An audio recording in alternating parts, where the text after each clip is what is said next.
Bueno, cuando se comienza o el inicio de los cursos de teoría de transporte, realmente, antes de comenzar a hablar de funciones de Green, nosotros hemos comenzado a hablar de funciones de Green, pues llevamos ya más o menos un año discutiendo las formalidades de lo que significa el transporte. Bueno, esencialmente el transporte, cuando nosotros hablamos de la teoría del transporte, podemos ir al libro de Fuxian Han.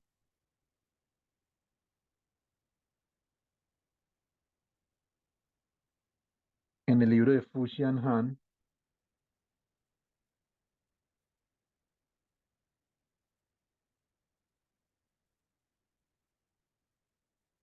segundo. En el libro de Fuxian Han, el capítulo de transporte, el capítulo 6, chapter 6. Entonces definen el transporte de una manera más o menos coherente. Digamos que yo le agregaría algunos aspectos a la definición de transporte, pero definen el transporte como how properties change.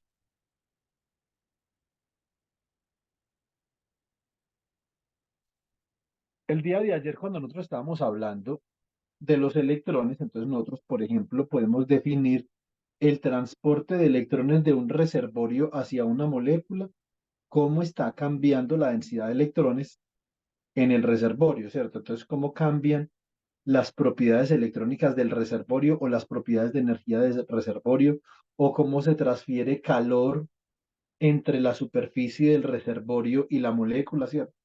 Entonces, yo podría definir el transporte como la derivada, por ejemplo, del número o de la densidad de carga o de la densidad de partículas en el reservorio, y obviamente si yo tengo un operador que representa la densidad, entonces yo puedo decir que esto simplemente es menos I sobre H barra por el conmutador entre el número de partículas y el hamiltoniano total, ¿cierto? Y si yo quisiera una corriente, por ejemplo, la corriente de partículas sería el valor esperado, no el operador corriente, sino la media de la corriente sería el valor esperado de la derivada del operador número de partículas con respecto al tiempo. Y esto queda como menos I sobre H barra por el valor esperado del conmutador entre el operador ocupación y el hamiltoniano, ¿cierto? Muy bien. Este formalismo de donde fungen las funciones de Green es un formalismo que se entiende como el estudio de cómo cambian las propiedades de un sistema, eso es transporte, ¿cierto? Entonces uno, por ejemplo, se podría imaginar electrones moviéndose desde Medellín hasta Pereira, pues, o lo que sea, ¿cierto? Entonces, pero realmente es el cambio y los cambios pueden ser locales o globales dentro de un sistema. Y nosotros podemos hacer referencia a propiedades de simetría. Cuando nosotros ya tenemos claro el sistema físico, pero más que el sistema físico, tenemos claro son los límites del sistema físico. Entonces nosotros tenemos claro son energy limits o energy scales, time scales y length scales. Una vez nosotros tenemos claras estos tres límites, entonces estos son limits, si ustedes quieren son physical limits, entonces nosotros podemos seleccionar una herramienta. La ecuación de Boltzmann y el enfoque semiclásico en la aproximación del tiempo de relajación es una herramienta importante a uno tener en cuenta. ¿Es la única herramienta? No, no es la única herramienta, es una herramienta que de alguna forma se parece a Landauer, por ejemplo, ¿cierto? Pero no es la única herramienta. Es una herramienta sencilla, es una herramienta para trabajar en sistemas no correlacionados, es una herramienta para trabajar cerca del equilibrio, ¿cierto? Es una herramienta donde nosotros trabajamos el transporte de manera clásica, pero la naturaleza del electrón de manera cuántica, por eso se llama el enfoque semiclásico. Eh, digamos que hay algunos aspectos que son importantes de definir y son los siguientes. El primer aspecto es la ecuación de Boltzmann en la aproximación del tiempo de relajación. El segundo es la introducción a las cantidades de transporte en sólidos. Después hablamos de calor de transporte de calor y energía y después de la teoría de Onsager, que es la formulación termoeléctrica de Larson-Sager. Después vamos a tratar lo que es la termopotencia y el efecto Sibeli-Peltier. Y por último, vamos a tratar la ley de Fourier y el flujo de calor y la conductividad térmica. Una cosa importante es que yo podría ir más allá de Boltzmann, del transporte de Boltzmann, con funciones de Green. La idea es poder hacer esto. Pónganle atención. Algo, por ejemplo, que sería significativo para un trabajo de grado sencillo, sería como algo así. Yo, por ejemplo, tengo las cantidades de Onsager. Yo podría decir que la corriente de carga eléctrica la puedo expresar como L11 por el gradiente de potencial más L12 por el gradiente de temperatura. Y la corriente de calor podría ser L21 por el gradiente de potencial más L22 por el gradiente de temperatura. Una extensión natural, ojo, una extensión natural al transporte de Boltzmann en términos de funciones de Green, de pronto no es la estructura del transporte como yo la he escrito acá, más sin embargo sí podría ser la forma como yo calculo los tensores de Onsager, que son este L y J, lo puedo calcular como una función o como un funcional de funciones de Green.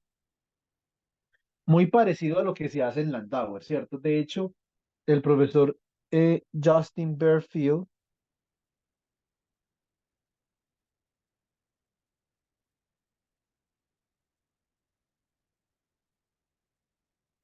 el profesor Justin Berfield tiene un trabajo muy interesante en esa dirección. ¿Sí o no? Muy bien. La ecuación de Boltzmann, la ecuación de Boltzmann dice lo siguiente. Entonces, nosotros sabemos que trabajar con cinética, eso es difícil. Eso es difícil, no porque no, digamos, uno dice, pero es un problema clásico, pero hay problemas clásicos que son bastante complicados. Este es uno, ¿cierto? Entonces, este es un problema clásico que tiene muchísimas complicaciones, muchísimas complicaciones, ¿cierto? Y desde esta perspectiva, esta es una simplificación del problema clásico. Entonces, a ver, básicamente que la solución a esta ecuación en derivadas parciales es a una función de distribución F1 que depende de la posición de la coordenada de una partícula, del momentum de una partícula y del tiempo. Las otras partículas dentro del problema están representadas en esta funcional de acá que se llama integral de colisión. Y la integral de colisión esencialmente es una integral sobre el momentum y sobre el parámetro de impacto, los que han visto física estadística. Entonces esto les va a resultar muy familiar si la vieron pues con una persona que sabe más o menos de qué está hablando, ¿cierto? Entonces, la integral sobre el momentum de 3' que representan los momentum de las otras partículas en el problema, la integral sobre el parámetro de impacto B, ¿cierto? Y aquí yo tengo la función de distribución. ¿Qué es la función de distribución? La función de distribución es la densidad en el espacio de fase de la partícula de interés, porque la ecuación de Boltzmann realmente trata del transporte de una sola partícula. Por eso yo les digo que cuando estamos hablando de problemas fuertemente correlacionados, digamos que la ecuación de Boltzmann no es la herramienta. Ahora, P y P' van a ser, pueden ser escritas como funciones de P1 y P2 o P1 y P2 pueden ser funciones escritas en términos de P y de P', ¿cierto? Entonces realmente yo tengo una partícula con momentum P, otro conjunto de partículas con momentum P' y yo integro sobre todas las posibles formas en las que yo puedo intercambiar mi momentum P con el momentum P', ¿cierto? Y como resultado, entonces el resultado de esto es que tenemos dos nuevos momentum P1 y P2. Este problema para hallar P1 en términos de P2 es un problema computacionalmente retador, ¿cierto? Entonces, Eso ya es cinemática clásica del más alto nivel. Listo. Ahora, algo importante de la ecuación de Boltzmann es que la ecuación de Boltzmann está asociada con un teorema que conocemos como el teorema H. El teorema H es un teorema que si yo defino una cantidad, esto es muy importante, si yo defino una cantidad H como la integral sobre d3q, la integral sobre d3p, f1 por el logaritmo natural de f1, esta cantidad H, ojo, cuando su derivada es igual a cero, si su derivada es igual a cero, yo puedo argumentar que la función de distribución es una función de distribución en equilibrio que tiene la forma de la exponencial de e a la menos alfa q menos beta de q, esto es beta de q por 2m que multiplica a la diferencia entre el momentum y el momentum conjugado al cuadrado, ¿cierto? Ahora, esta cantidad h tiene una restricción importante y es que la derivada de h con respecto al tiempo siempre es estrictamente menor que cero. Eso significa lo siguiente, que si yo definiera una cantidad s igual a menos h, esa cantidad s tiene que la derivada de s con respecto al tiempo siempre es mayor o igual que cero. Por lo tanto, de acá puede salir una definición interesante de la entropía en términos de la función de distribución de una sola partícula, ya que la entropía definida como menos, si yo defino la entropía como menos esta integral acá, entonces la entropía sería una función monótona creciente, que es lo que nosotros requerimos para poder satisfacer la segunda ley de la termodinámica, ¿cierto? Entonces, muy bien. Ahora, típicamente evaluar esta integral que yo tengo acá, evaluar esta integral de colisión, evaluar esto es difícil. Ya, muy bien. Eh, hay formas, a ver, primero que todo, para algunos casos particulares, esa integral de colisión se puede evaluar. Por ejemplo, hay algunos otros casos en los que es muy difícil evaluar esa integral de colisión, inclusive computacionalmente. Sencillamente porque nosotros no podemos percibir cuál es la estructura colisional del problema que estamos analizando. Las interacciones, si hay interacciones electrón-electrón, van en la integral de colisión. Electrón-fonón también. Aquí hay electrón-electrón, hay electrón-fonón, hay interacciones electrón-impureza, ¿cierto? Entonces, las interacciones del electrón con el medio que dan origen a fenómenos como la resistividad van en esa integral de colisión. En esta conferencia en particular, nosotros vamos a considerar una aproximación para la integral de colisión que se conoce como la aproximación del tiempo de relajación. Listo, muy bien. La aproximación del tiempo de relajación es que la integral de colisión es esencialmente lo siguiente. Es la diferencia de la función de distribución y una distribución de equilibrio dividido sobre el tiempo que tarda. Póngale cuidado. Si yo excito el electrón con un campo eléctrico, con un gradiente de temperatura, lo excito, el tiempo que él tarda para relajarse de nuevo al estado natural, ¿cierto? Entonces se llama el tiempo de relajación tau sub p, que depende del momento, ¿cierto? Muy bien. Al lado izquierdo, entonces yo voy a reemplazar, en vez de la función de distribución f, yo voy a trabajar con la función de distribución en equilibrio, ¿ok?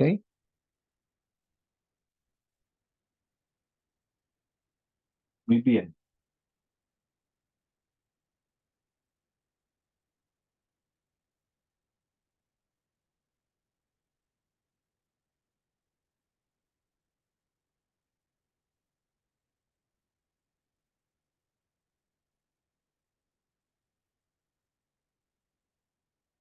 Un segundo.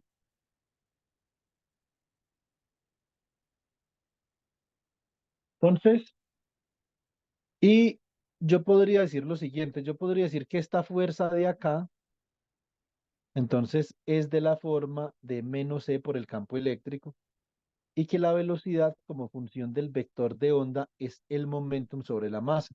Recuerden que el momentum se puede expresar como h barra por el vector de onda. Ahora, observen que este gradiente de acá es un gradiente con respecto al momentum, como ustedes lo pueden observar acá. Momentum en coordenadas cartesianas.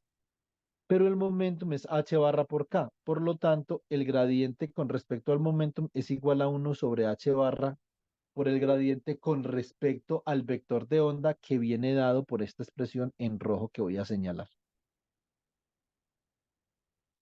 Ahora, si nosotros reemplazamos este aspecto de acá, reemplazamos la forma particular de la fuerza que hemos señalado y la forma particular de la velocidad, obtenemos esta nueva relación que observan acá.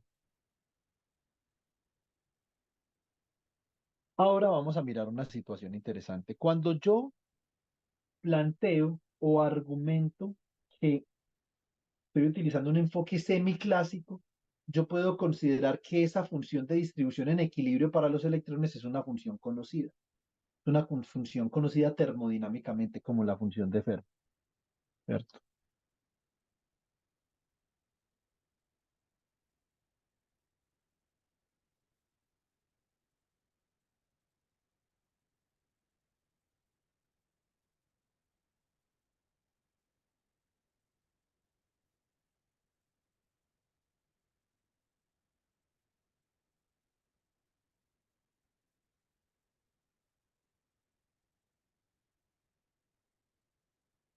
Muy bien,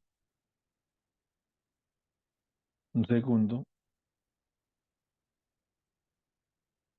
Bueno, entonces, esta es la función de distribución de Fermi-Dirac. Básicamente, nosotros en el formalismo de Boltzmann hemos incluido la mecánica cuántica a partir de decir que el momentum es igual a h barra por k. Ahora también podemos incluir la mecánica cuántica, naturalmente eso es una ecuación clásica, estamos hablando de una ecuación clásica, pero a partir de yo incluir la mecánica cuántica de esta forma, voy a derivar un enfoque semiclásico y vamos a ver qué se requiere para poder calcular transporte en este enfoque semiclásico. Muy bien, entonces acá yo tengo que f sub 0 de q, k, entonces va a ser ¿quién? F sub 0 va a ser igual a la distribución de Fermi-Dirac, esencialmente dividida por h al cubo, donde h es la constante de Boltzmann. Entonces, f sub 0 sería igual a 1 sobre h al cubo por la función de distribución de Fermi-Dirac. ¿Cierto? Muy bien, la función de distribución de Fermi-Dirac tiene el siguiente comportamiento. A temperatura cero, ustedes pueden ver en azul que los cambios alrededor de la energía de Fermi, que en este caso sería cero, bueno, realmente en este caso creo que la escogí como, no, cero no. Esto la escogí como -2. La energía de Fermi sería -2. Entonces hay cambios abruptos alrededor de la energía de Fermi. En la medida que yo comienzo a calentar mi sistema, realmente ahora es importante considerar el potencial químico. El potencial químico, ¿cierto? Es aproximadamente a la energía de Fermi para la temperatura nula, ¿sí o no? Pero cuando la temperatura no es nula, por ejemplo, nosotros podríamos considerar que el potencial químico es de la forma energía de Fermi que multiplica a 1 menos la temperatura sobre la temperatura de Fermi al cuadrado. Por ejemplo, esta es una aproximación en series para el potencial químico en términos de la energía de Fermi a orden 2 en la temperatura, pero pueden haber más aproximaciones, ¿cierto? Eso significa que cuando estamos a temperatura finita, ya hablamos como consecuencia del potencial químico. El potencial químico. Entonces, ¿qué es el potencial químico? Bueno, el potencial químico es esencialmente cómo cambia la energía de mi sistema cuando yo cambio el número de partículas en él, ¿cierto? Entonces, es el potencial químico. Eh, Ustedes pueden ver que en la medida que la temperatura aumenta, hay una porción o sí, sí, cierta porción de la densidad electrónica, entonces, que estaba en la banda en la banda de valencia se excita térmicamente acá a la banda de conducción, ¿cierto? Entonces la función de distribución de Fermi describe perfectamente bien las excitaciones inducidas por temperatura, ¿cierto? Entonces, muy bien. Ahora, nosotros en términos, vamos a mirar una cosa. Cuando yo tengo acá esta expresión para la ecuación de Boltzmann ya en términos del campo eléctrico, en términos del gradiente con respecto a acá, observen que me están pidiendo el gradiente de F0 con respecto a la coordenada y el gradiente de F0 con respecto al vector de onda. Entonces, lo que yo voy a hacer acá es esto. Yo voy a definir la función de Fermi de la forma 1/1 más e a la x, donde x es de la forma beta por epsilon menos mu. Eso significa que la derivada de x con respecto a epsilon es beta y la derivada de x con respecto a mu es menos beta. Eso es importante por lo siguiente, porque la derivada de f con respecto a la energía es df de x por dx de e. Eso es la regla de la cadena. Y esto me queda como beta por df de x. Y la derivada de la función de Fermi con respecto al potencial químico es df de x por dx de mu. O sea, menos beta por df de x. De acá yo puedo demostrar la siguiente relación entre las derivadas de la función de Fermi con respecto al potencial químico y con respecto a la energía. Relación importante. Listo. Ahora, vamos a ver lo siguiente. El gradiente con respecto a la coordenada de la función de Fermi sería la derivada de la función de Fermi con respecto al potencial químico por el gradiente de mu, más la derivada de la función de Fermi con respecto a la temperatura por el gradiente de T. Pero yo ya sé que la derivada de la función de Fermi con respecto al potencial químico es menos la derivada de F con respecto a epsilon, ¿cierto? Y acá me queda la derivada de F con respecto a la temperatura, que le voy a dar el siguiente tratamiento. La derivada de la función de Fermi con respecto a la temperatura, entonces la puedo tratar de la siguiente manera. Vamos a ver.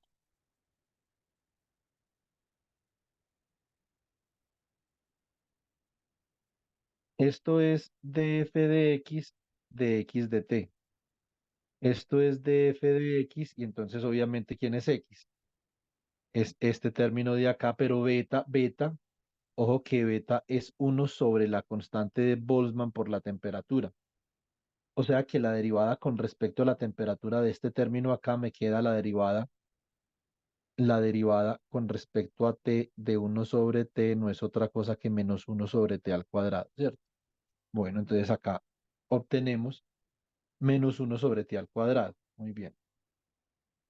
Y realmente eh, nosotros sabemos, bueno, hay varias cosas que yo puedo hacer acá. Acá yo puedo decir que 1 sobre k sub b por t al cuadrado, esto es 1 sobre k sub b por 1 sobre t. Y esto es beta. Entonces acá me va a quedar este menos beta por df de x por epsilon menos mu sobre t. Pero df de x, ya sabemos que df de x es igual a menos ¿quién? ¿Dónde está df de x? Por acá está. Df de x es igual a 1 sobre beta por df de, ¿cierto? Más bien, beta por df de x es df de, ¿cierto? Entonces acá me queda menos df de por epsilon menos mu sobre la temperatura. ¿Listo? Muy bien. Ahora volvemos al gradiente de la función de Fermi con respecto a Q. Muy bien, entonces nos va a quedar menos df de E por el gradiente de mu menos df de E por epsilon menos mu sobre t por el gradiente de t. Factorizo menos df de E y me queda acá gradiente de mu más epsilon menos mu sobre t por el gradiente de t. Este término de acá, todo este término de acá es un término muy importante porque acá están lo que nosotros conocemos como los drives de transporte. Es decir, están los potenciales que estimulan el transporte en la materia. Bueno, vamos a ver una cosa. Resulta que hay cuatro tipos de formas como se pueden estimular fundamentalmente, o no pueden haber combinaciones y pueden haber algunas otras, pero hay cuatro tipos de formas como se puede estimular el transporte en la materia. Entonces, transport in matter. Lo voy a escribir por acá.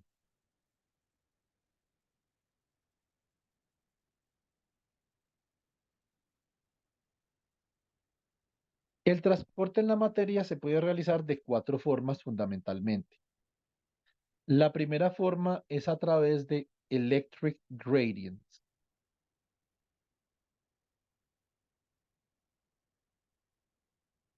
Entonces, esto sería con campos eléctricos iguales a menos el gradiente de un potencial escalar. La segunda forma es con thermal gradients.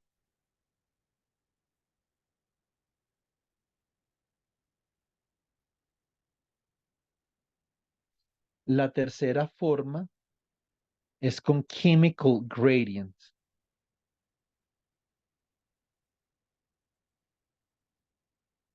Sería gradientes de concentración. En la segunda parte de este seminario les voy a hacer un ejemplo biológico en donde vamos a derivar las ecuaciones de Nernst-Blank y las ecuaciones de Goldman, en donde vemos claramente la aplicación de estos conceptos de transporte en un contexto, digamos, en sistemas que van un poco más allá de nuestro unión molecular con dos electrodos y una molécula en la mitad, ¿cierto? Y la cuarta forma para inducir transportes con pressure gradients.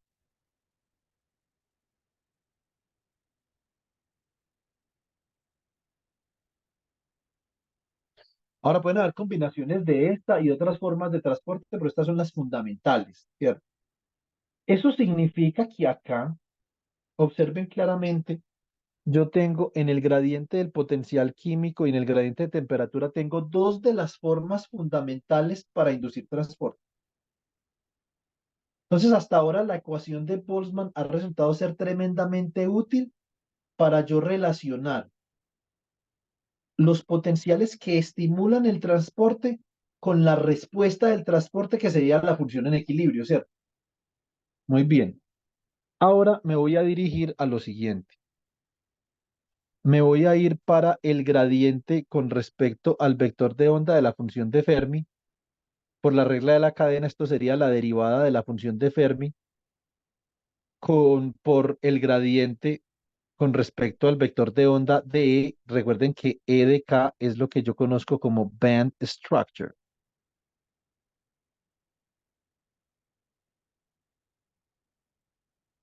¿cierto? Y acá observen que yo dejo siempre disponible la menos derivada de F con respecto a la energía. Acá me queda menos H barra por K, por V de K. Y menos H barra por V de K es esencialmente el gradiente de la estructura de bandas con respecto al vector de onda. Vamos a mirar a ver si esto tiene algún sentido con bandas que nosotros, bandas conocidas para nosotros. Listo. Entonces, si yo tuviera, por ejemplo, una banda parabólica, la banda parabólica es de la forma P al cuadrado sobre 2m o igual a H barra al cuadrado K al cuadrado sobre 2m. Una banda parabólica es esencialmente para electrones libres. La banda es algo así como una parábola. Listo. Bueno, el gradiente con respecto acá de la banda sería igual a ¿quién? El gradiente con respecto a acá de la banda sería igual a h barra al cuadrado k m en dirección a sub k. Y la magnitud de este vector entonces sería simplemente h barra al cuadrado k sobre m, pero h barra k es lo que nosotros definimos como el momentum, sobre m es la velocidad, o sea que esto vale h barra por la velocidad, ¿cierto? Digamos que esto es más o menos como para convencernos que esta relación de acá tiene algún sentido. Muy bien. Eh, Ahora, cuando nosotros, si nosotros reemplazamos de vuelta en la ecuación, entonces vamos a tener lo siguiente. Esto es v de k producto punto con el gradiente con respecto a Q. Recuerden que la función de equilibrio f sub 0 era la función de Fermi sobre h al cubo.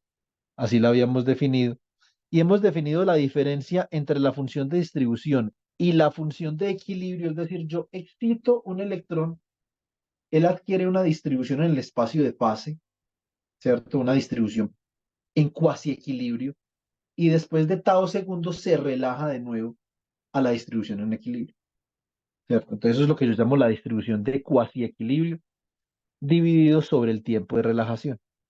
Muy bien.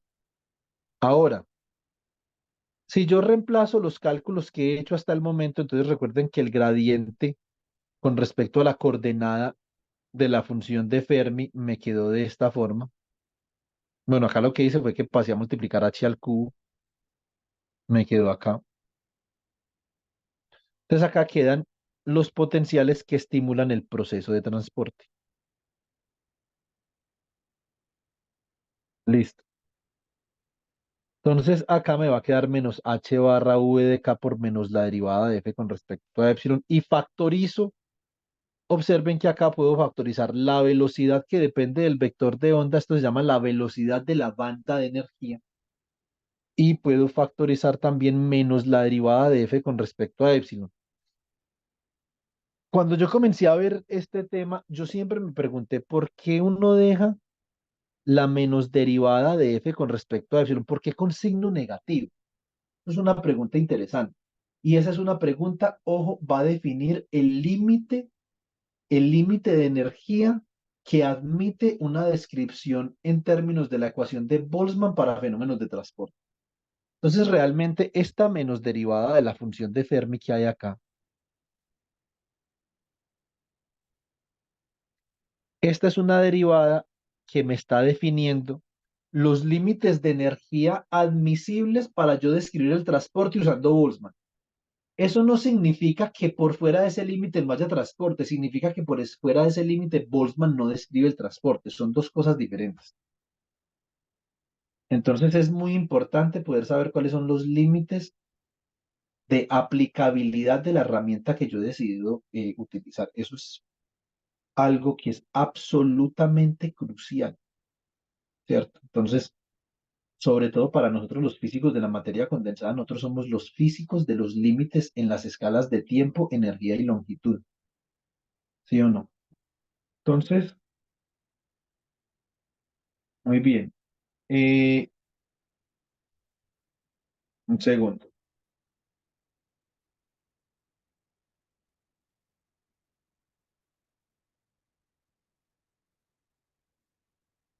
Espérenme un segundo.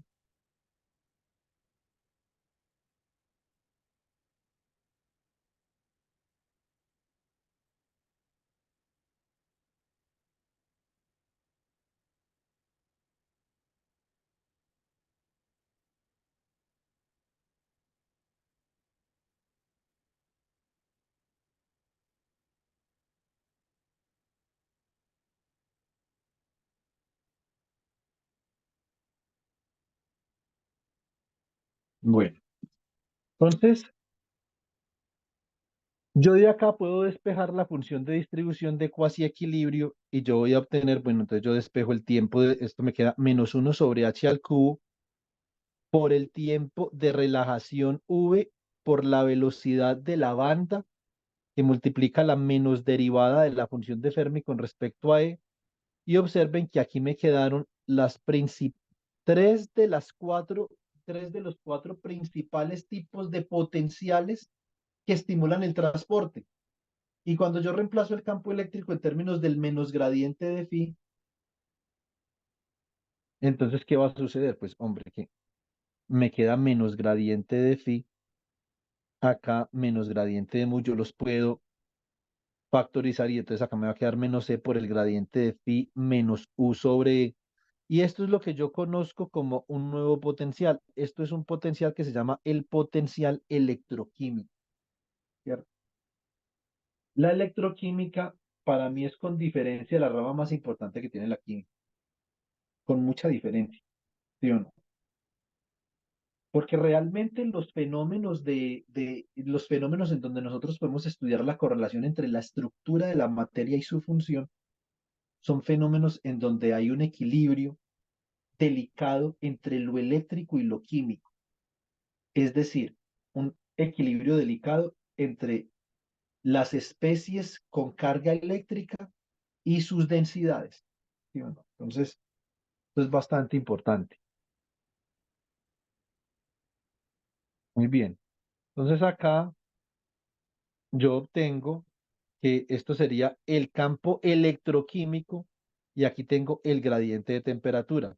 Y así la función de distribución en cuasi equilibrio me está quedando en términos de qué? Me queda en términos del tiempo de relajación, la velocidad de la banda, la menos derivada de la energía con respecto a epsilon y de la función de Fermi, perdón, y me quedan eh, multiplicado por los potenciales que estimulan el fenómeno de transporte. Digamos que hasta acá yo los quiero convencer y las quiero convencer de algo importante, y es que la ecuación de Boltzmann, a pesar de ser un enfoque sencillo, tiene una estructura muy adecuada para yo tratar fenómenos de transporte. Porque acá tengo una respuesta, la respuesta que es quién, la función de distribución de cuasi equilibrio y aquí tengo el estímulo. Nosotros los físicos hay veces que nos gusta pensar de esta forma. A nosotros nos gusta pensar en términos de estímulo y respuesta, ¿sí o no? Entonces, yo tengo un estímulo y aquí tengo mi sistema físico y aquí hay una respuesta. Los estímulos de transporte acá serían el gradiente, los gradientes electroquímicos y los gradientes de temperatura y las respuestas serían los cambios en las funciones de distribución de cuasi equilibrio.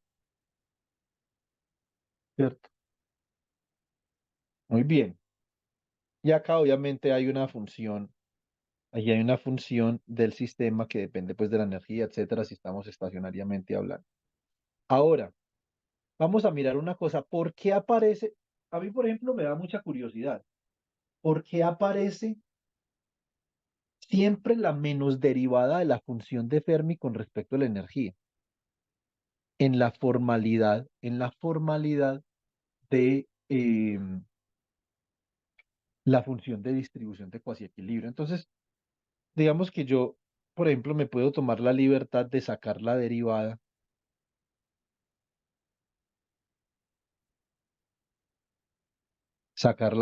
acá, ¿cierto? Entonces, saco la derivada de la función de Fermi y me queda que esto es beta, la menos derivada sería beta por e a la beta epsilon menos mu dividido 1 más e a la beta epsilon menos mu todo al cuadrado. Yo me doy cuenta que el límite cuando la temperatura tiende a cero, esto es igual al límite cuando beta tiende a infinito. Y a temperatura cero me doy cuenta que este término de acá se comporta como una delta de Dirac. Póngale cuidado a esto. Esto es muy importante para yo poder definir los límites de mi proceso de transporte y definiendo los límites de mi proceso de transporte puedo hacer otra cosa muy importante, que es que yo puedo determinar cuáles son las escalas en la que es admisible utilizar Boltzmann para describir transporte. Y así con todas las herramientas, menos con funciones de Green por fuera del equilibrio en el régimen interactuante. Eso sí es una teoría que sirve para lo que sea, ¿sí o no? Lo que pasa es que es una teoría que no se puede resolver exactamente. Entonces uno utiliza el computador y hay veces que el computador, después de 8 días o de un mes, le dice, lo siento, pero voy a sacar la mano. Se me acabó la memoria RAM, se me acabaron las pilas, lo que sea. Y entonces el computador queda con la lengua por acá en la mitad del pecho, ¿cierto? Entonces se necesitan alternativas que sean computables. Así es como los ingenieros de sistemas llaman a ese tipo de trabajos. Es volver un problema no computable, volverlo computable. Ese es el problema de las funciones de Green por fuera del equilibrio, que hacen la mayoría de los problemas de transporte no computables. Hay que volverlos computables, pero eso es la teoría del todo. Pero de ahí para abajo, cada herramienta tiene sus límites de aplicabilidad. Eso es lo que nos va a decir esta menos derivada de f con respecto a epsilon. Muy bien, entonces, por ejemplo, acá en azul yo estoy graficando la función de Fermi y en rojo estoy graficando la derivada de la función, la menos derivada de la función de Fermi. Observen que en este límite donde dice Kelvin en este límite de acá,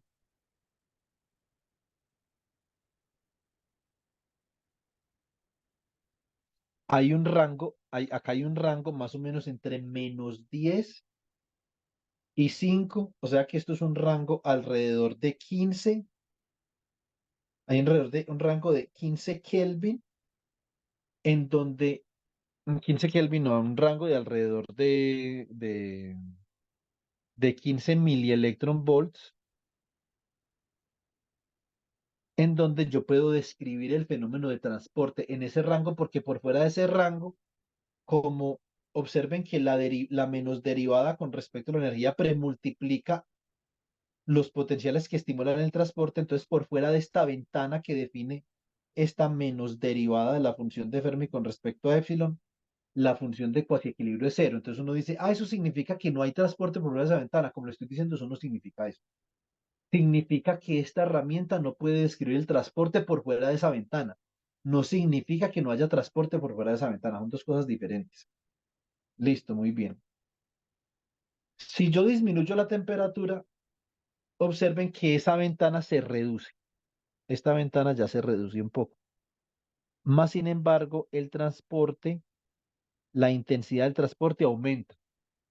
Si yo reduzco la temperatura un poco más a 5 Kelvin, la ventana se reduce todavía más, pero la magnitud del transporte aumenta. Si yo la reduzco a 2 Kelvin, ahora ya en la medida que yo llego a 0 Kelvin, esto ya tiene un delta. Para temperaturas muy bajas, naturalmente el dominio energético en el cual yo puedo describir el transporte se comienza a reducir abruptamente. Eso tiene mucho sentido porque a temperaturas muy bajas dominan las fluctuaciones cuánticas sobre las fluctuaciones térmicas. Eso significa que cuando las fluctuaciones cuánticas comienzan a dominar sobre las fluctuaciones térmicas, el método de la ecuación semiclásica de Boltzmann comienza a perder validez. Se necesita un método totalmente cuántico, que eso tiene todo el sentido del mundo, ¿cierto? Todo el sentido del mundo, ¿por qué? Porque Boltzmann es semiclásico, no es puramente cuántico, es semiclásico. Entonces, cuando estamos llegando a los regímenes donde las fluctuaciones cuánticas, que son a bajas temperaturas, dominan sobre las fluctuaciones térmicas, observen que ya este modelo no describe de manera adecuada el transporte. No dice, es que acá a temperatura cero no hay transporte. No. Les repito para que puedan ser versados y elaborados discutiendo este tema que lo considero yo algo capital si uno quiere ser un buen físico de transporte, ¿cierto? ¿Cuáles son las escalas características en donde la herramienta que yo escogí tiene competencia para analizar el transporte? Por ejemplo, el presidente de la República tiene competencia para, eh, para firmar resoluciones presupuestales, o no tiene competencia. Naturalmente que sí, ¿cierto? Entonces, el presidente de la República puede disponer de algunos recursos para hacer eso. ¿Será que el presidente de la República puede disponer de todos los recursos que hay en un país? No, para disponer de algunos recursos necesita al Senado de la República, ¿cierto? Y necesita pasar proyectos de ley. ¿Será que el presidente de la República tiene competencia para meterse al Senado y decirles qué es lo que tienen que aprobar, qué no tienen que aprobar, cómo aprobarlo? No, no tiene competencia.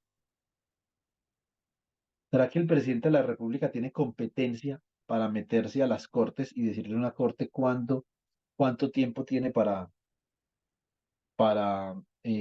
nombrar fiscal? No, no tiene competencia.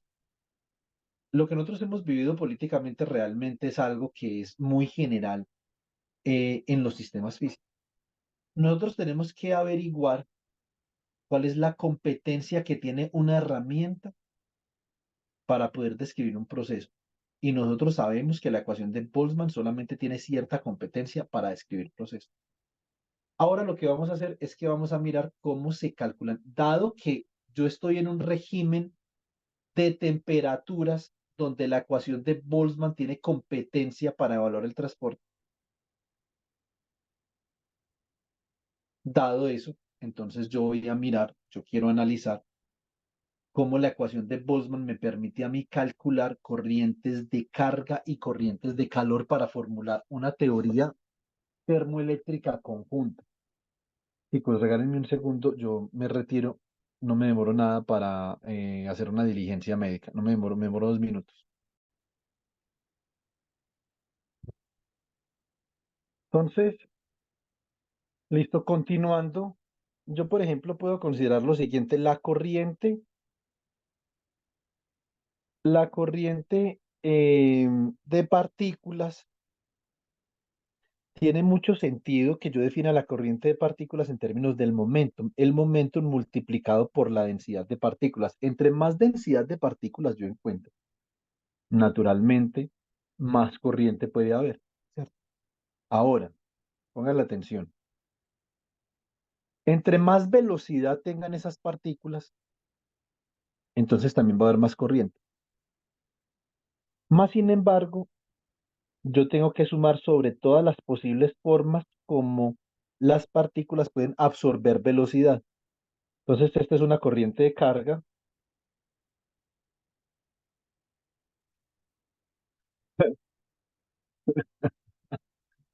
Ahí salieron unos pantallazos que a veces salen. No sé qué vamos a hacer con el video, Pedro, porque eso quedó como muy gracioso, ¿sí o no? Hoy tuvimos también una situación muy graciosa en clase. Les estaba contando algo de Jaime Garzón.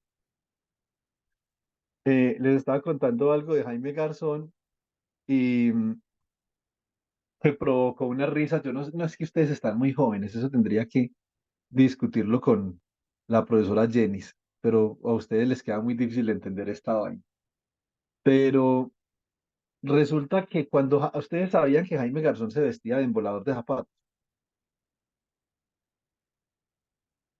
Sí. resulta que una vez entrevistó siendo embolador de zapatos, le dio por entrevistar,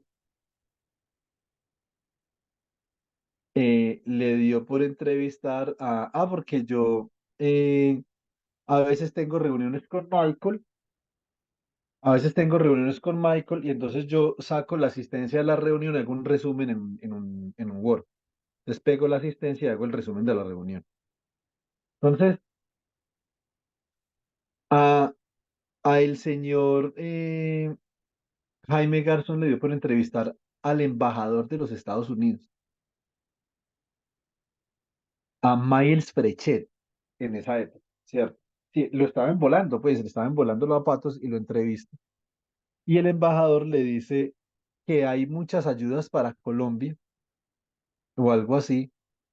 Y Jaime Garzón le pregunta que si dentro de las ayudas que llegan para Colombia van a llegar las rodilleras del presidente Pastrana. No, mejor dicho, yo me hubiera partido de la vergüenza donde yo hubiera estado en esa entrevista, pero me hubiera partido la vergüenza. Tengo que buscar la entrevista para pasarse. Entonces, porque naturalmente, o sea, Pastrana era un vendido y sigue siendo un vendido. O sea, de lo más vendido que hay en este mundo, Andrés Pastrana.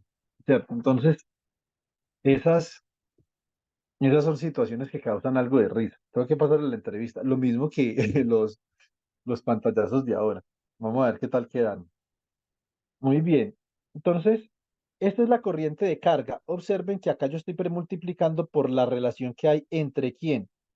Entre la carga eléctrica menos E y la masa. Acá me queda H barra al cubo. ¿Por qué me queda H barra al cubo acá? Observen una cosa.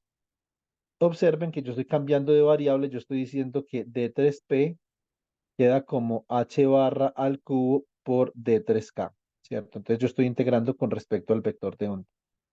Muy bien, sabemos que H barra al cubo es H al cubo sobre 2pi todo al cubo, entonces acá me queda esto por E, H al cubo sobre 8pi al cubo, multiplico por 2 por las dos especies de spin para que me incluya spin up y spin down en el formalismo de la corriente, y obtengo este término de acá. Lo que yo voy a hacer es que voy a reemplazar esta función de distribución por la función de distribución de cuasi equilibrio que nosotros hemos derivado, ¿cierto? Se me va h al cubo con h al cubo y nosotros obtenemos este término de acá. Vamos a analizar una cosa de acá. Pónganme atención. Esta corriente de acá es un vector, porque la corriente ahí tiene la dirección de la velocidad de las partículas, ¿cierto? Aquí yo tengo tau es un escalar y esto es el producto punto de este vector v con estos potenciales que estimulan el transporte que van acá, ¿cierto? Muy bien. Ahora, por lo tanto, la corriente va a tener la dirección de esta velocidad que hay acá, porque acá hay un producto punto entre v y estos potenciales que estimulan el transporte. Entonces, debemos de reconocer y de identificar lo siguiente, que la corriente va a tener la dirección de v. Listo.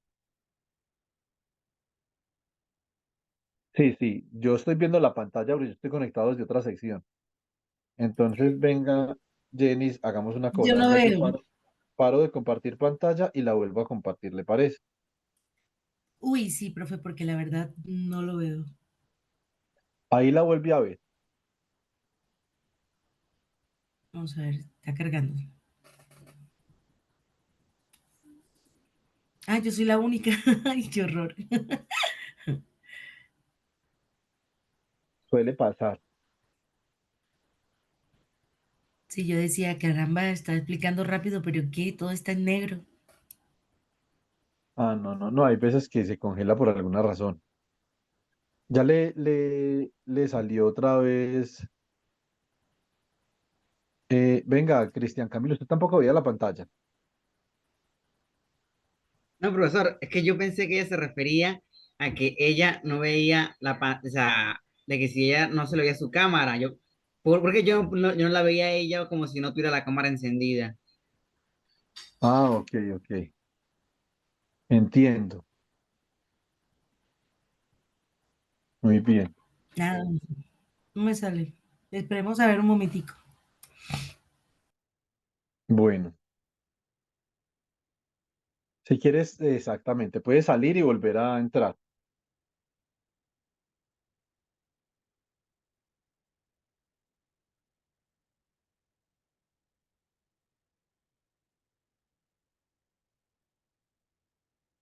Venga, Melissa se me fue.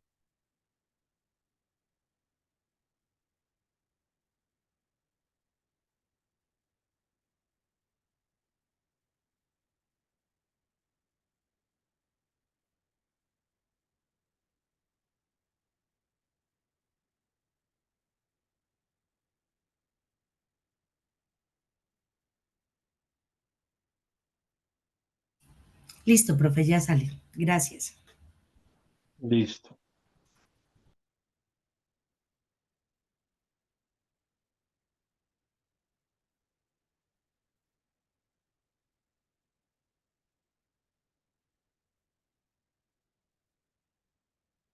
Entonces, a ver,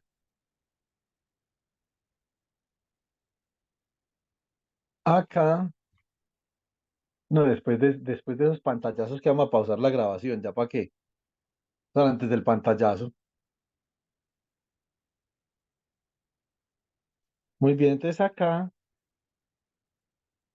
nosotros podemos reorganizar un poco las expresiones de esta forma. Entonces, estamos de acuerdo en lo siguiente. Pónganme atención que esto es un poco confuso.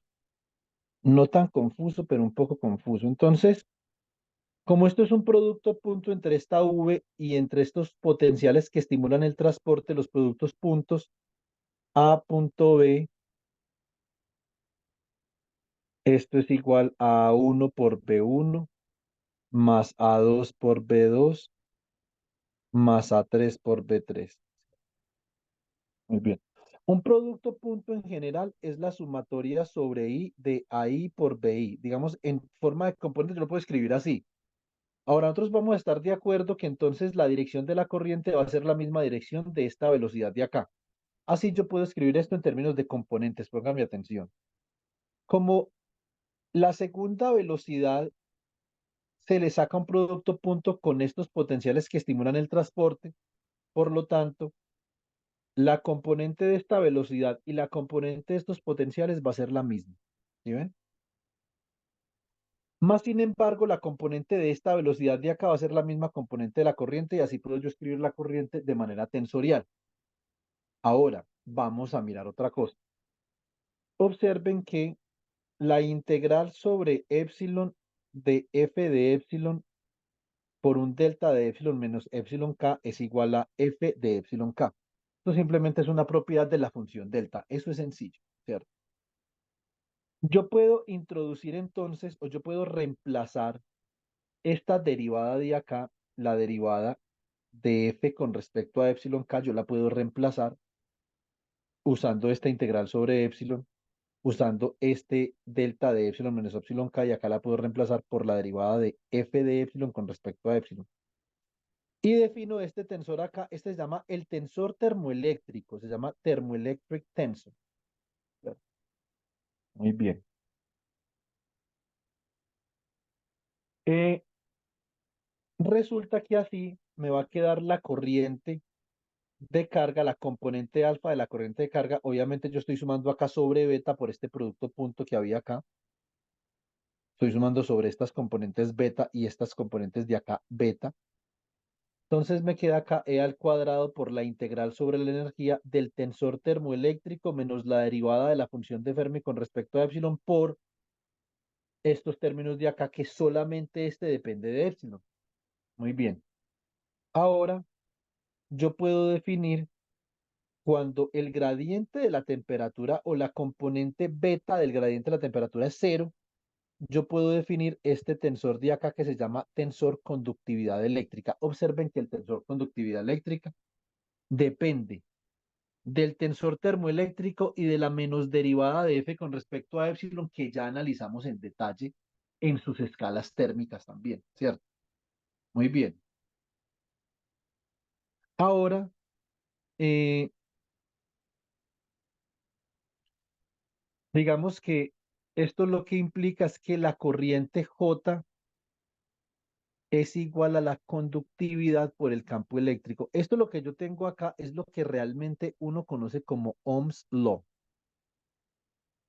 Los ingenieros tienen una vaina rara de la ley de Ohm que dicen que voltaje es igual a corriente por resistencia. Yo esta vaina, después de que yo aprendí física, yo nunca me expliqué la gente por qué piensa que eso es la ley de Ohm, ¿cierto? Debió haber habido un problema de lenguaje por allá en la historia que hizo que alguien le llamara a esto la ley de Ohm, ¿cierto? Pero la ley de Ohm es esta de acá.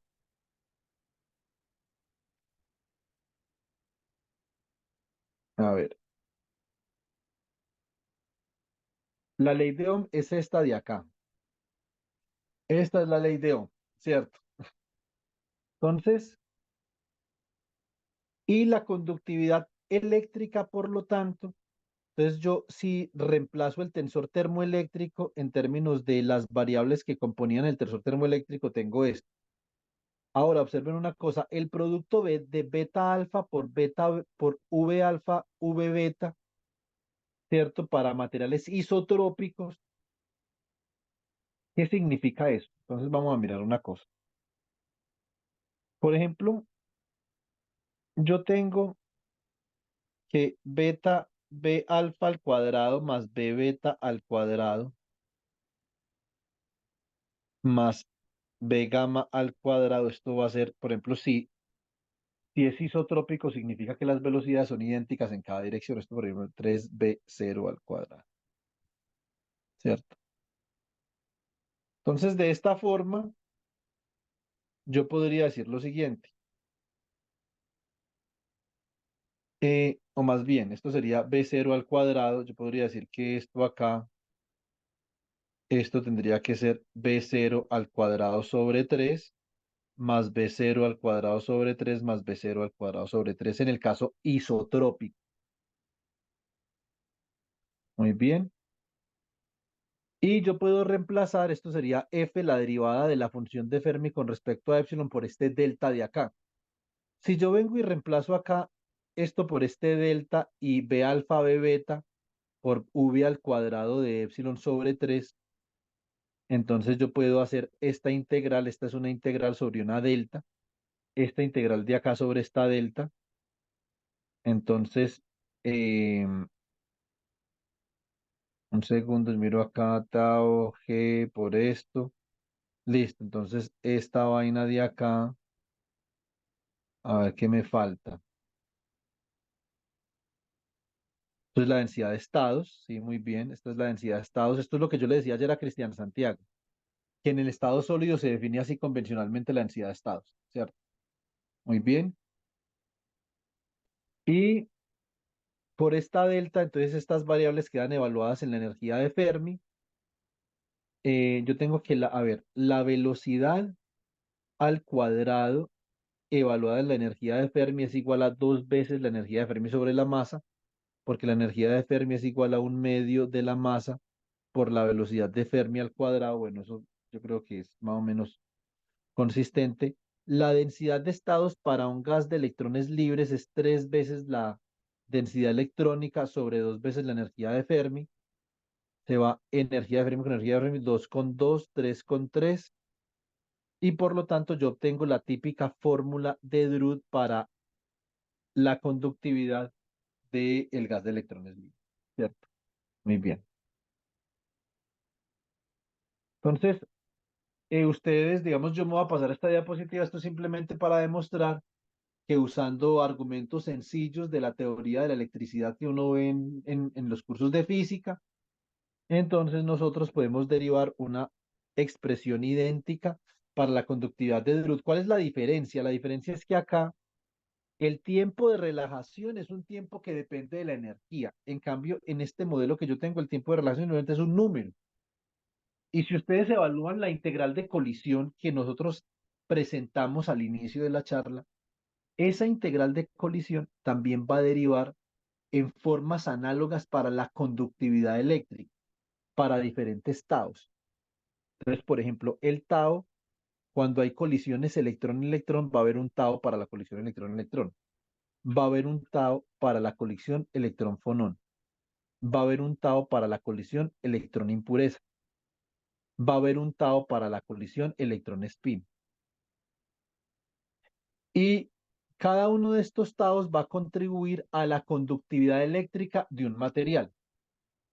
1 sobre tau va a ser igual a 1 sobre tau electrón-electrón más 1 sobre tau electrón-fonón más 1 sobre tau electrón-vibración más 1 sobre tau electrón-spin. Por lo tanto, cada contribución a la conductividad dependiendo del tiempo, del proceso al que haga referencia al tiempo de relajación. Entonces, yo puedo definir que esto se llama la regla de Mathisen, que la resistividad es igual a la contribución electrón-electrón de la resistividad, más la contribución electrón-fonón de la resistividad, más la contribución electrón-impureza a la resistividad, más la contribución electrón-spin a la resistividad. Ojo, y si ustedes tienen otro conjunto de procesos que hay por ahí, entonces van a tener más contribuciones a la barra resistividad. ¿Cierto? Bueno, muy bien. Eh, mm, Continuamos. Ahora vamos a hablar de calor y de energía, ¿cierto? Muy bien. Entonces la corriente de energía, como ustedes pueden apreciar, es simplemente la integral sobre la energía por el momentum por la función de distribución de cuasi equilibrio. Y yo a partir de la corriente de energía puedo decir lo siguiente.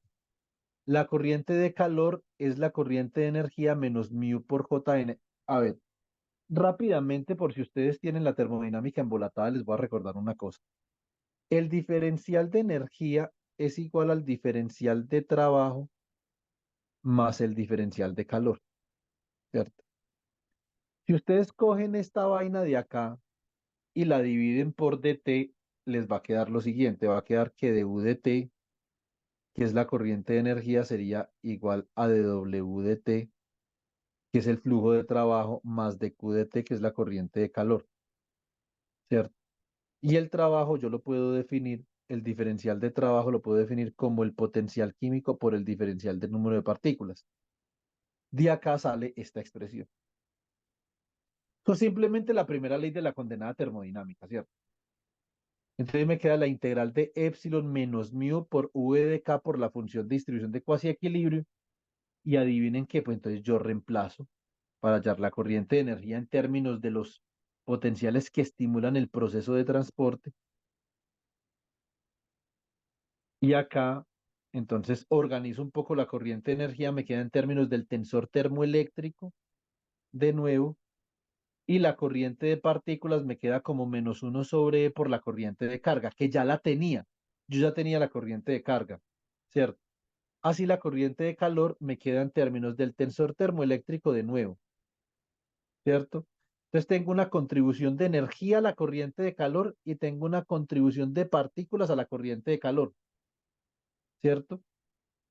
Y cuando yo factorizo el tensor termoeléctrico y la menos derivada con respecto a epsilon de la función de Fermi y el término que contiene los potenciales que estimulan el transporte, la corriente de calor me queda como menos E por la suma sobre beta de la integral sobre epsilon de epsilon menos mu, tensor termoeléctrico menos derivada de F con respecto a epsilon por el término de los potenciales que estimulan el transporte. Observen una cosa, acá hay una cosa importante. Digamos que lo que yo quisiera resaltar de acá es esto. Eh, a ver,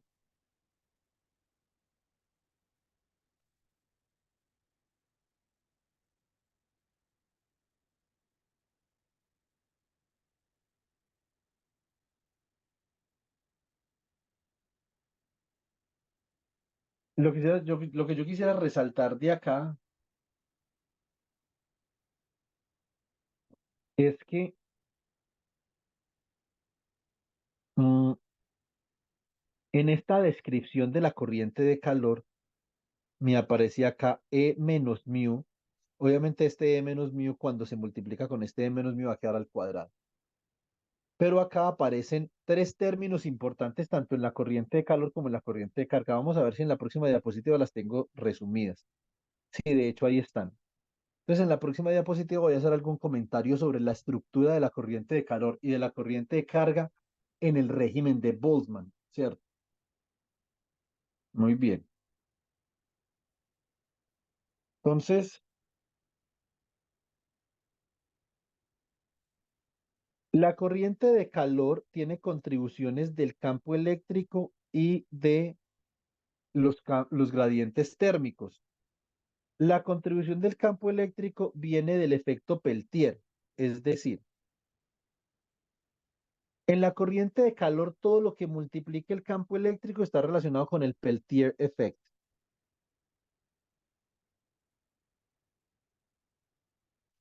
Y en la corriente térmica, las contribuciones térmicas a la corriente de calor están relacionadas con la conductividad.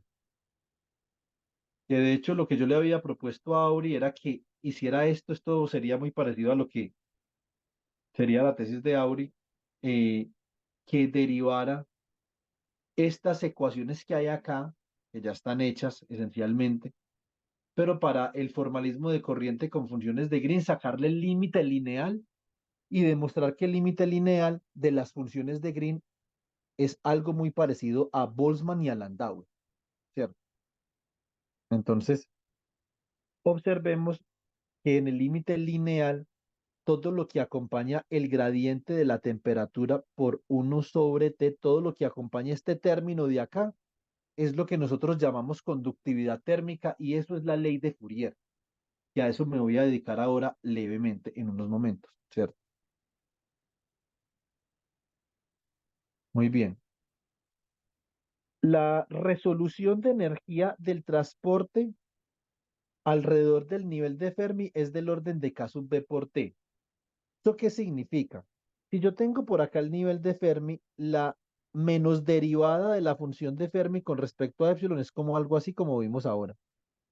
La resolución, es decir, el rango de energía alrededor del cual se puede describir transporte usando Boltzmann, es del orden de K sub B por T. Que eso lo verificamos nosotros. Entre más temperatura haya, si la temperatura es grande, entonces obviamente hay una resolución de energía mucho mayor y si es muy pequeña, pues Boltzmann no puede escribir ese proceso. Ahora, si es muy grande, Boltzmann tampoco lo puede escribir. O sea, Boltzmann está ahí como entre la mitad, en el límite entre alta temperatura y entre baja temperatura. Muy bien. Ahora yo puedo escribir, ustedes pueden mostrar que se puede escribir esta vaina de acá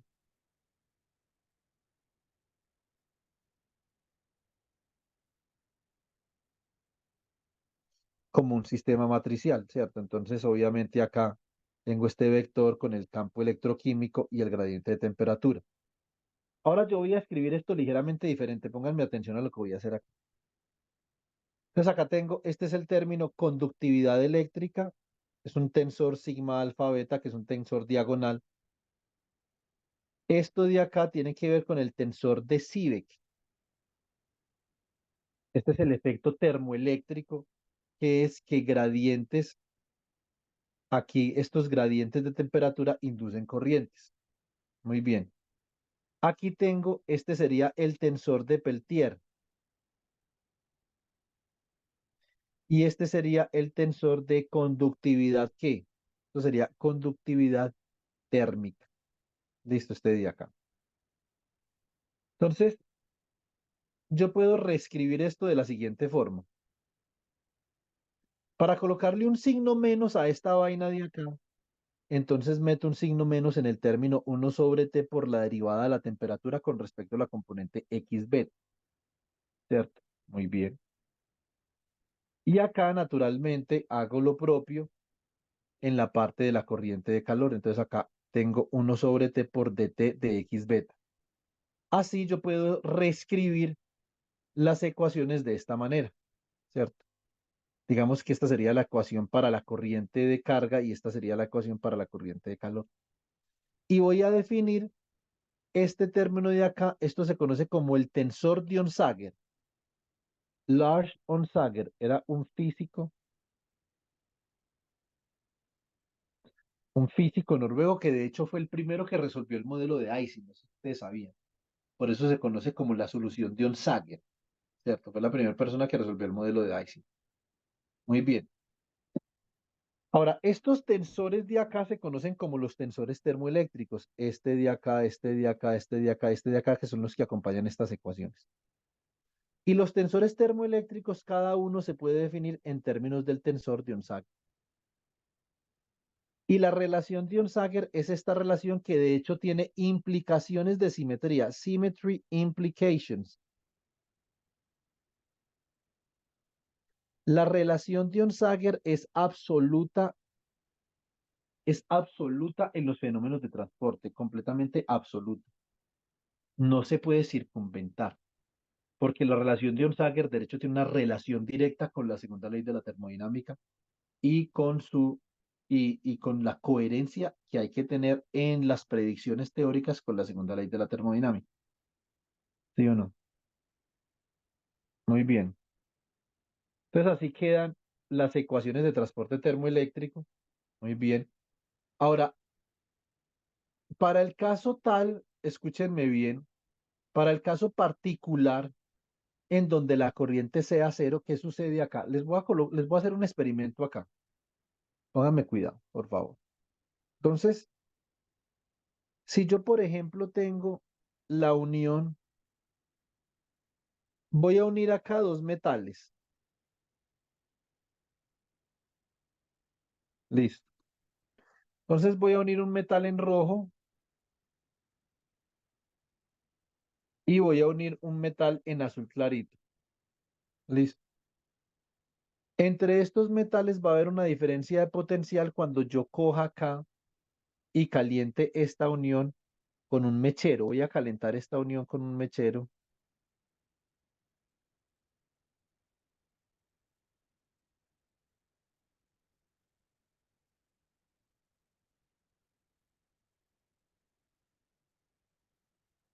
Y se va a formar una diferencia de potencial. Observen que la corriente La corriente, si esto fuera un circuito, la corriente que pasa por acá es cero, porque acá hay un circuito abierto. Entonces no cerramos el circuito, por lo tanto no hay paso de corriente.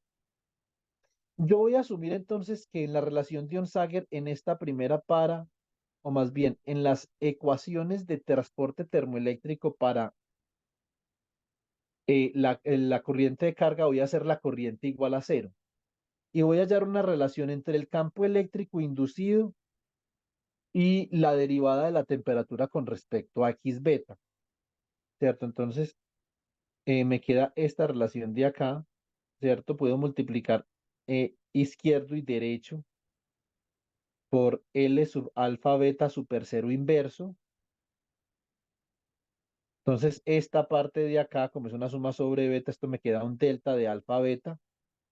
Y por lo tanto, de acá puedo despejar este coeficiente, que es lo que yo defino como el coeficiente de Seebeck.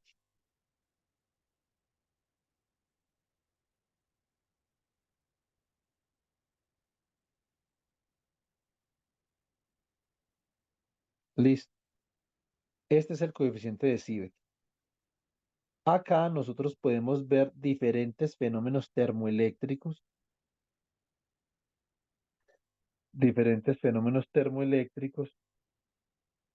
Por ejemplo, el efecto Seebeck. Observen, una diferencia de temperatura entre dos metales acá me produce un voltaje entre los dos metales. Tenemos también el efecto Thomson, que es la absorción de calor. Tenemos el efecto Peltier, que es a partir de una corriente se produce un flujo de calor entre los dos metales. Y tenemos también el efecto Thomson como la evolución de calor, ¿sí o no? Son diferentes tipos de efectos termoeléctricos cuyas propiedades microscópicas que dominan el efecto se pueden estudiar a partir de la ecuación de Boltzmann. ¿En qué régimen? Esa es la pregunta de la charla de hoy. ¿En qué régimen es esto válido? ¿En qué régimen tengo yo que migrar a funciones de Green? Esa es una pregunta que hay que responder. Por último, me voy a concentrar en la conductividad térmica y la ley de Fourier, muy importante. De hecho, este es como yo les había contado, esto es lo que yo le había propuesto a Auri. Esta es una de las contribuciones más importantes que yo considero que yo hice como estudiante de doctorado.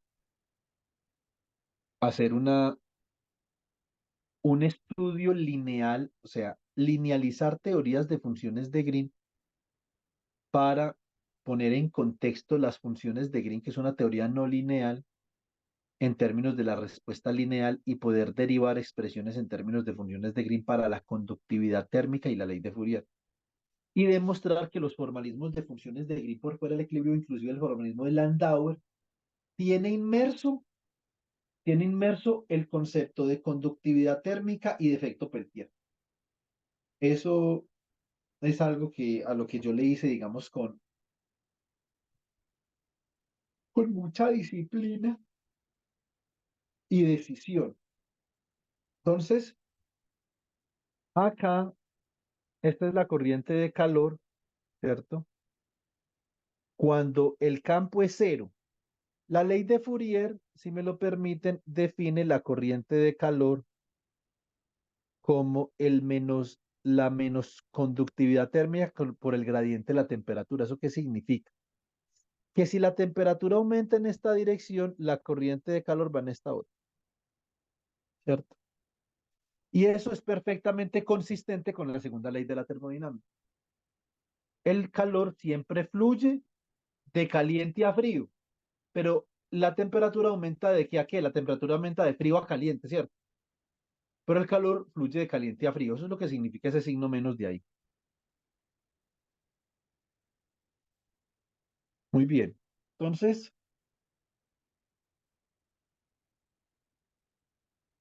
acá, eh, a ver,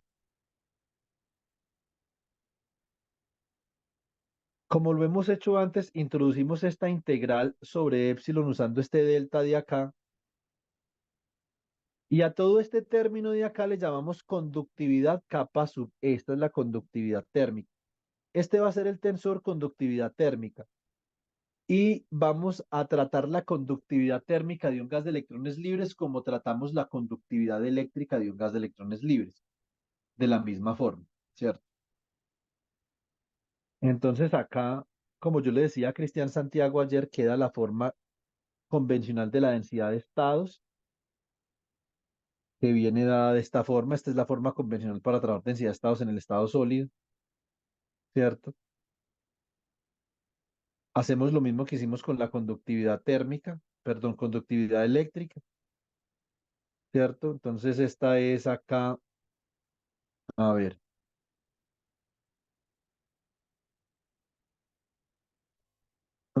esta v al cuadrado sobre 3 quedaría de esta forma. Reemplazo, acá tengo que reemplazar densidad de estados, ¿cierto?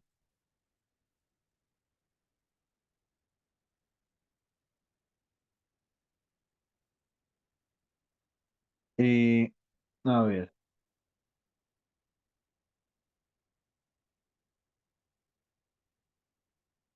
esto por acá es un delta. Recuerden que esto a bajas temperaturas, esto es un delta de menos E de Fermi.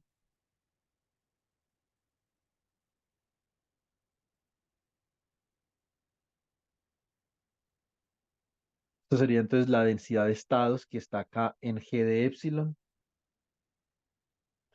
Esto es el tiempo de relajación.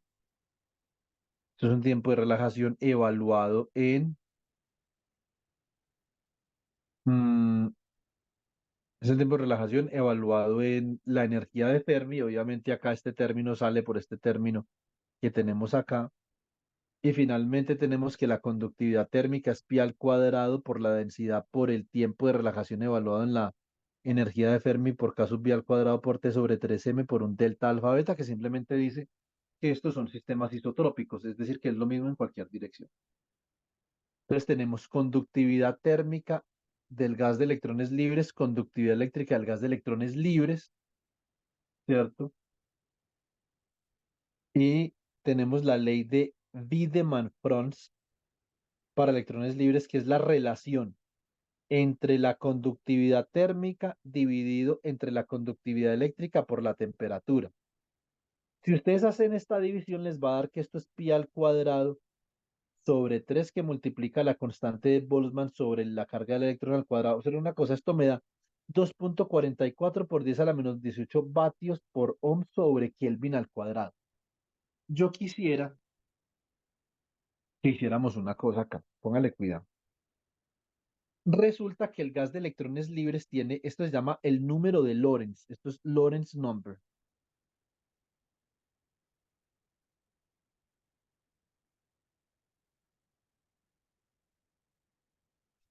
Esto es el número de Lorentz y resulta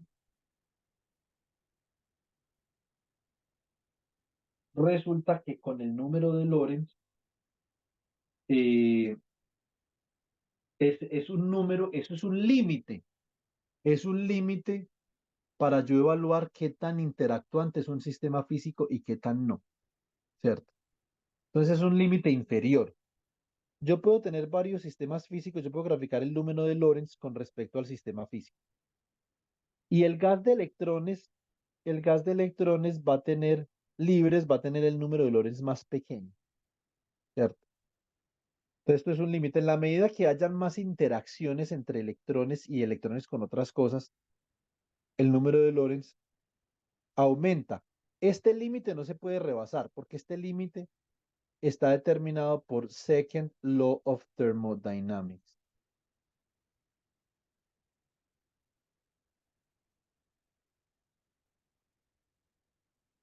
Listo, muy bien.